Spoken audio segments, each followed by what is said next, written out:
तो बेटा क्लास आज आप बेटा आज मैं आपको लाइव आया हूँ क्योंकि ऐसा ही थोड़ा सा समय ही ऐसा चल रहा है। आप लोग अपने घरों में रहें, सुरक्षित रहें, मास्क पहने और सोशल डिस्टेंसिंग का पालन करें। घर से बाहर तभी जाएं जब जरूरी हो, अदरवाइज आप अपने घर में रहें, आराम से स्वस्थ रहें, सुखी रहें। ये बेटा आज मैं आपको जो क्लास में हमारा चल ही रहा था, आप एक्चुअली जब ऑनलाइन का हुआ है, जब तक जो है स्कूल नहीं खुलते हैं तब तक आपको ऑनलाइन ही ज्वाइन करना पड़ेगा। और आपको जो है सबसे पहले अपनी बुक लेके बैठना है। ठीक, सबसे पहले आपको अपनी बुक लेके बैठना है। तो सबसे पहले आज हम चैप्टर कर रहे हैं सूरदास। सूरदास वाला चैप्टर मैंने आपको सूरदास जी की जीवनी भी बताई थी। सूरदास जी का पास हुआ था तो आपने लिखी है, मैं आपको दोबारा समय नष्ट नहीं करूंगा। उसमें उसकी रचनाएं आपने देखी थी, सूर सारावली, साहित्य लहरी, विनय विनय पत्रिका ने सूर सारावली, साहित्य लहरी, ठीक है, ये इनकी प्रमुख रचनाएं हैं।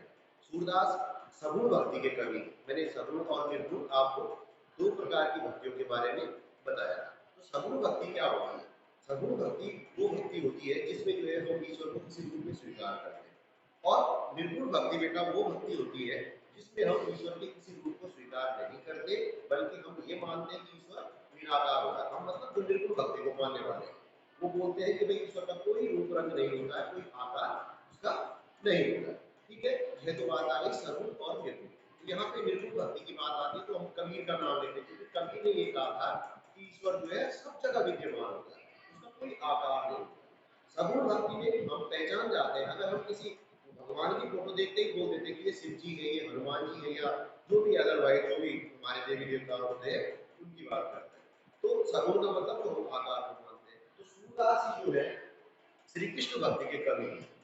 ये जो है उस समय की बात है कि जब श्री कृष्ण जो है उनको गोकुल छोड़ के जो है मथुरा जाना पड़ा था। तो आप ज्यादा उससे पीछे की कहानी में बताऊंगा नहीं, क्योंकि जो जरूरी है वो आपको मैं बता दूं। तो श्री कृष्ण जो है वो पता है आपको, मैंने कंस और वासुदेव वाली कहानी सुनाई थी, आप कल हमने पाठ शुरू किया था। उस समय भी जो है श्री कृष्ण के जो मामा थे कंस थे।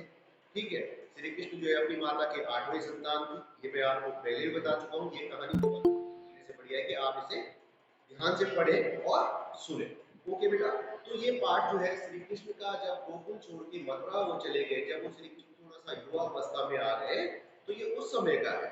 तो गोपियां श्री कृष्ण की जो है बहुत परम भक्त थी, बड़ा उससे स्नेह करती थी, प्रेम करती थी। तो जब श्री कृष्ण जो है गोकुल को छोड़ करके मथुरा जा रहे थे तो गोपियों को बड़ा दुख हुआ उस समय। लेकिन उनके मन में एक उम्मीद ये थी बेटा कि एक दिन श्री कृष्ण आएंगे और क्या करेंगे, हम लोगों को जरूर अपने दर्शन देंगे, हमसे जरूर मिलेंगे।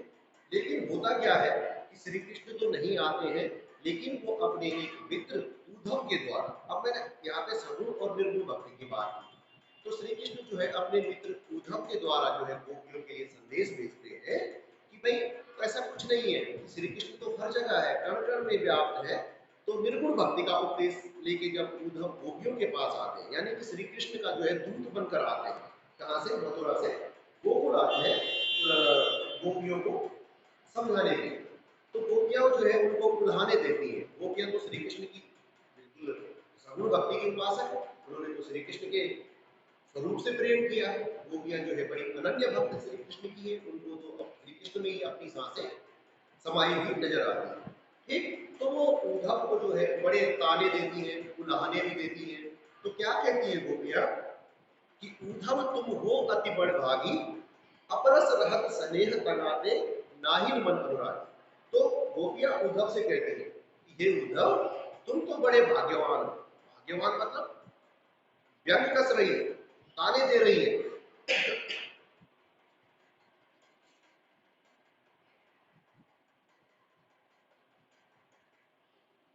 गोपियां उद्धव को ताने दे रही हैं।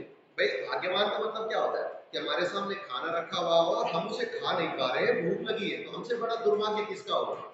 तो उसी तरह जो है बड़ भागी कहने के पीछे भाग्यवान कह रही है, अरे तुम तो भाग्यशाली हो कि तुमने तो श्री कृष्ण से कभी प्रेम ही नहीं किया। मतलब वही है कि तुमसे बड़ा भागा कौन होगा, ये उद्धव भाग्यवान इसीलिए कह रही है। जैसे हम किसी को बोलते हैं कोई गलत काम करता है, अरे बेटा बहुत बढ़िया कहते हो शाबाश, मतलब हम उसको व्यंग कर रहे हैं, ताना दे रहे हैं। तो गोपियां भी जो है वही ताना दे रही है उद्धव को, अरे तुम तो बड़े बड़े भाग्यवान हो, अर्थात तुमसे बड़ा अभागा इस दुनिया में कोई नहीं है कि तुम श्री कृष्ण के पास रहकर भी उनसे प्रेम नहीं कर पाए। ये कहा गोपियों ने, मतलब एक व्यंग निहित है इसके पीछे, उसको भाग्यवान कहने के पीछे। फिर अपरस रहत स्नेह लगा, यानी कि तुम तो कभी प्रेम के रूपी धागे में तो तुम बंधे नहीं, तुम क्या जानो कि प्रेम क्या होगा। ना ही मन अनुरागी, और ना ही तुम्हारे मन में कभी किसी के लिए प्रेम उत्पन्न हुआ। मतलब एक तो तुमने कभी प्रेम उनकी धागे में तुम बंधे नहीं, ना तुम्हारा कभी किसी के प्रति तुम्हारे मन में प्रेम उत्पन्न, इसलिए तुमसे बड़ा भाग्यवान। भाई हम तो श्री कृष्ण के भक्त हैं, श्री कृष्ण से प्रेम करते हैं, तो इसीलिए तुमसे बड़ा अभागा कोई नहीं है कि तुम श्री कृष्ण के पास रहकर भी उनसे प्रेम नहीं कर पाए। तो तुमसे बड़ा दुर्भाग्य और किसका व्यक्ति का हो सकता है इस संसार में। ठीक, अब देखो उदाहरण, पुरैन बात रहत जल भीतर, तारस देह न दागी, जो जल मह तेल की गगरी बूंद न ताको लागी। अब देखो पुरैन बात, पुरैन बोलते बेटा कमल के लिए, इसके लिए बोलते हैं कमल, पुरैन बोलते हैं कमल के लिए। तो कमल का पत्ता जो होता है, कमल पानी में होता है, लेकिन पानी से उसका पत्ता दूर होता है, पानी जो है उसको छूता ही नहीं है, मतलब टच नहीं होता उस पर जो है पानी का दाग भी नहीं पड़ता उसके पत्ते पे, क्यों कि जल में रह रहा है लेकिन उससे दूर है। तो उसी तरह से गोपियां कहती है कि तुम तो उस कमल के पत्ते के समान हो जो पानी में रहकर भी जो है उससे दूर होता है, और तुम्हारा दुर्भाग्य तो देखो तुम उसी कमल के पत्ते के समान हो जो श्री कृष्ण के पास रहकर भी जो तुम उनसे प्रेम नहीं कर पा रहे हो, तुम उनके प्रेम में नहीं पड़े हो, तुम उनकी भक्ति में नहीं पड़े हो। कितना दुर्भाग्य है तुम्हारा। उस कमल के पत्ते को देखो जो पानी में रह रहा है और उससे भी दूर है, उसी तरह तुम्हारी, तुम श्री कृष्ण के साथ रह रहे हो और हमें निर्गुण भक्ति सिखा रहे हो, ऐसा कैसे संभव है। तुमसे बड़ा दुर्भाग्य तो किसी का है ही नहीं कि जो तुम श्री कृष्ण के समीप रहते हुए भी उनकी भक्ति नहीं कर पाए, उनसे प्रेम नहीं कर पाए। जो जल मह तेल की गगरी बूंद न ताको लागी, प्रीति नदी में पाओ न बोरियो, दृष्टि न रूप प्राग। कि हे उद्धव, तुम तो उस तेल की गगरी के समान हो। जैसे किसी गगरी को तेल में डुबो देते हैं, आप लोग साइंस में आपने पढ़ा होगा, तो जो तेल की जो चिकनाहट होती है पानी में डुबो तो पानी एकदम फिसल जाता है, उस पर टिकता नहीं है। तो तुम उस तेल की गगरी के समान हो जिसको पानी में डुबोने में जो है पानी उस पर टिकता ही नहीं है। तो तुमने जो है श्री कृष्ण के पास रहकर भी तुम उनसे, तुमसे बड़ा दुर्भाग्य तो इस संसार में किसी का नहीं है। दूसरा उसमें हम इसको ये भी ले सकते हैं कि उस तेल की गगरी के समान, कि जिस प्रकार जो है तेल में डुबाई हुई गगरी को अगर पानी में डुबो देते हैं तो उसमें पानी नहीं टिकता, उसी प्रकार के उद्धव तुम्हारी द्वारा जो ये योग का संदेश हमें दिया जा रहा है, तुम्हारा भी ये संदेश हम पे इसका कोई असर नहीं पड़ता। जिस तरह से तेल की गगरी में पानी नहीं टिकता, तुम्हारे योग संदेश की बातें भी हमारे मन में नहीं टिकती है, हम पे भी इसका कोई असर नहीं पड़ता। और तुम भी ऐसे ही हो कि उनके पास रह करके जो है उनसे कभी प्रभावित ही नहीं हो, श्री कृष्ण से तुम प्रेम ही नहीं कर पाए, तो तुम्हारा इससे बड़ा दुर्भाग्य और तुम्हारे लिए और क्या हो सकता है। सूरदास अबला हम घोरी गुर चाटी जो पानी। अंत में जो है सूरदास जी कह रहे हैं कि गोपियां कहती हैं कि हे उद्धव, हम तो जो है श्री कृष्ण के प्रेम में इतना ज़्यादा जो है डूब चुकी हैं, जिस तरह से जो है एक चींटी गुड़ से प्रेम करती है और उसी गुड़ में लिपट कर अंत में मर जाती है, उसी तरह से हम भी जो है श्री कृष्ण के प्रेम में इस तरह से लिपटे हुए हैं कि हम उनसे दूर होने की कभी सोच ही नहीं सकते। इसलिए हे उद्धव, तुम्हारा सबसे बड़ा दुर्भाग्य तो यही है कि तुम श्री कृष्ण के पास रह करके उनसे कभी भी प्रेम नहीं कर पाए। ठीक है बेटा, ये आपका एक चैप्टर, वो सॉरी एक पैराग्राफ हो चुका है। ठीक है, अब आप देखिए अगला।